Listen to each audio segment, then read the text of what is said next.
البحر مدادا لكلمات ربي لنفد البحر قبل أن تنفد كلمات ربي ولو جئنا بمثله مددا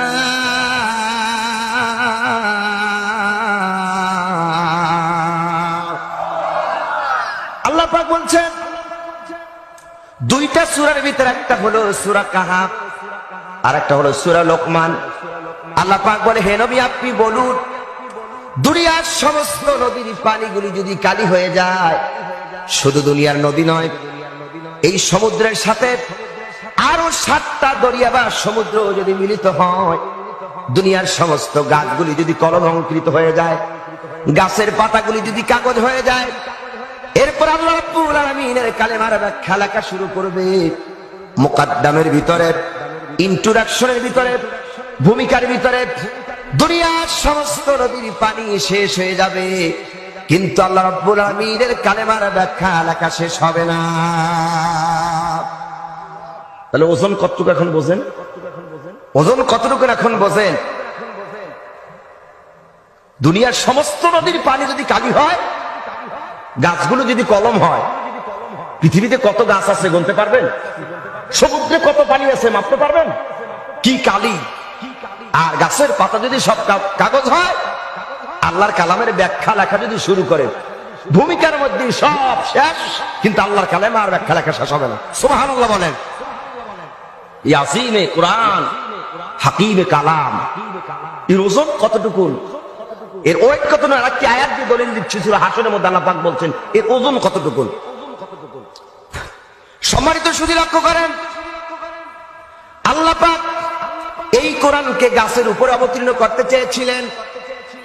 গাছ, তোমার উপরে কোরআনকে দিতে চাচ্ছি, তুমি কি বহন করতে পারবে কিনা?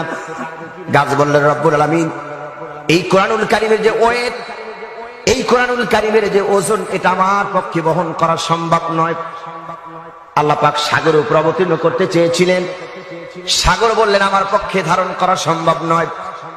পাহাড়ের উপরে আল্লাহ পাক কোরআনকে অবতীর্ণ করতে চেয়েছিলেন, পাহাড় বললেন রব্বুল আলামিন এর ওজনটা, ওয়েটটা বহন করা সম্ভব নয়। আল্লাহ পাক বলছেন, লাউ আনসালনা হাদাল কুরআনা আলা জাবালিন লারাআইতাহু খাশিআম মুতাসাদ্দিআম মিন খাশিয়াতিল্লাহ ওয়া তিলকাল আমসালু نضربها للناس لعلهم يتفكرون।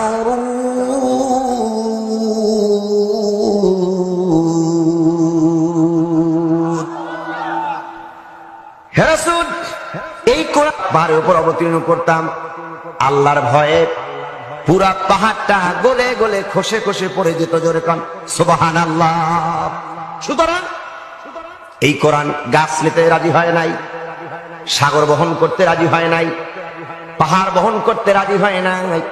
শুধুমাত্র কেবলমাত্র এই কোরআনের ওজন, ওইটাকে বহন করতে সক্ষম হয়েছেন সৃষ্টির শ্রেষ্ঠ আশরাফুল মাখলুকাত, যার নাম মানুষ। আল্লাহু আকবার বলেন।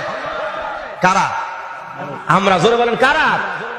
আমরা। সৃষ্টির শ্রেষ্ঠ আশরাফুল মাখলুকাত আমরাই কোরআনের ওজনটাকে বহন করতে পেরেছি। তবে মজার ব্যাপার দেখেন, মজার ব্যাপার দেখেন, পৃথিবীতে কত শিক্ষিত মানুষ আছে, এমএ পাস, মাস্টার্স, কামেল পাস, দাওরা পাস আছে না? যারা মাস্টার্স কমপ্লিট করেছেন, এখানে যারা এমএ পাস করেছেন, আমি একটা প্রশ্ন করি, ক্লাস 1 অথবা 2 এর ছোট্ট একটা বই কি আপনারা মুখস্থ করে রাখতে পেরেছেন? বলেন তো পারছেন? ছোট্ট ক্লাস 1 এর বই মুখস্থ করতে পারেন নাই। এমনকি আবার শরীফি বইটাও পুরো মুখস্থ নাই, তাই না?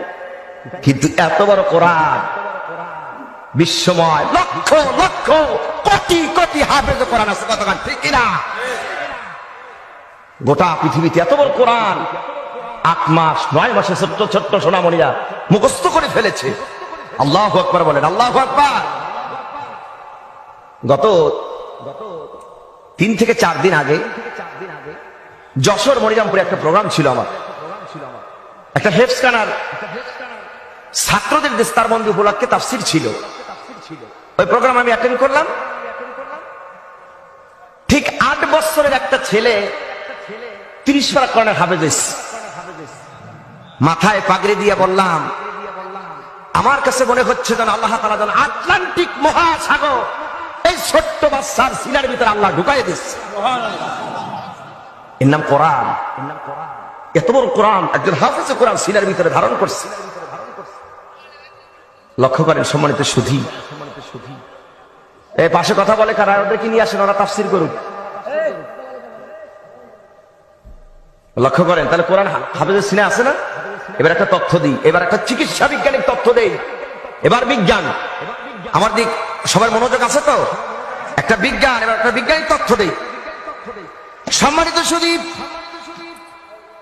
কারো যদি অসুখ হয়, মারাত্মক যদি তার রোগ হয়, চিকিৎসার জন্য উন্নত মানের জন্য ঢাকাতে নিয়ে যাওয়া হয়, বারডেমে নিয়ে যাওয়া হয়, অ্যাপোলো হসপিটাল নিয়ে যাওয়া হয়, ইসলামিক হসপিটাল নিয়ে যাওয়া হয়, পপুলার হসপিটালে নিয়ে যাওয়া হয়, ধানমন্ডিতে নিয়ে যাওয়া হয়।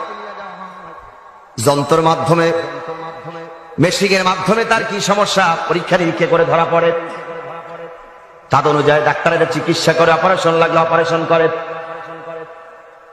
কিন্তু একজন হাফেজে কোরআন 30 পারা কোরআন যে হাফেজে কোরআন সিনার ভিতরে ধারণ করেছে, এই পৃথিবীর সব চিকিৎসা বিজ্ঞানিক, দার্শনিক, সব চিকিৎসা বিজ্ঞানিকরা যদি একজন হাফেজ কোরআনকে অপারেশন থিয়েটারে মেডিকেলে শোয়া, বুকটারে যদি জনমের সেরা সেরে অপারেশন করে, কোন চিকিৎসা বিজ্ঞানিকের বাবারও ক্ষমতা নাই 30 পারা কোরআন হাফেজে কোরআন সিরার কোথায় লুকায়া রাখছে। আছে ক্ষমতা?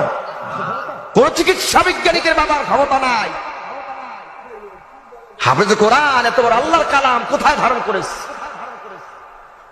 সুতরাং এই কোরআন শুনতে এসেছেন, কত নাস্তিক এলো আর গেল, কত মানুষের পরিবর্তন হলো, কত নেতা নেত্রীর পরিবর্তন হলো, কত পীর মাশায়েখের পরিবর্তন হলো, কত বক্তা হুজুরের পরিবর্তন হলো। মানুষের পরিবর্তন হবে, নেতা নেত্রীর পরিবর্তন হবে, বক্তা হুজুরের পরিবর্তন হবে। আল্লাহর কসম 4000 বছর আগে কোরআন জান্নাতে অবতীর্ণ হয়েছে, আজও আছে, ইলা ইয়াউমিল কিয়ামা, কিয়ামত পর্যন্ত অবিকাল ওইরকমই কোরআন টিকে থাকবে। কতক্ষণ ঠিক কিনা? অনেক নাস্তিকেরা চায়, মুরতাদেরা চায়, ইহুদি এবং খ্রিস্টানেরা চায় এই জমিন থেকে আল্লাহর কোরআনের আইনকে স্তব্ধ করে দিতে চায়। আল্লাহর কসম করে বলি, যারা আল্লাহর কোরআনের আইনকে স্তব্ধ করতে চায় তাদের জীবন স্তব্ধ হয়ে যাবে, কিন্তু আল্লাহর কোরআনের আইন এই দুনিয়া থেকে স্তব্ধ হবে না। কতক্ষণ ঠিক কিনা? কারণ কোরআনের সুইচ কার হাতে? জোরে বলেন, কার হাতে? আল্লাহ বলছে, ইন্না নাহনু নাযালনা যিকরা ওয়া ইন্না লাহু লাহাফিজুন। কোরআন নাযিল করেছে আমি আল্লাহ, আর সংরক্ষণের দায়িত্ব কার? আল্লাহ। সুইচটা কার হাতে? না দুনিয়ার কোন মানুষের হাতে, কোন হুজুরের হাতে, পিসাবের হাতে, এই যে চেয়ারম্যানের হাতে? চেয়ারম্যানের ক্ষমতা নাই যে কোরআনের আইনকে স্তব্ধ করে দিতে পারবে না।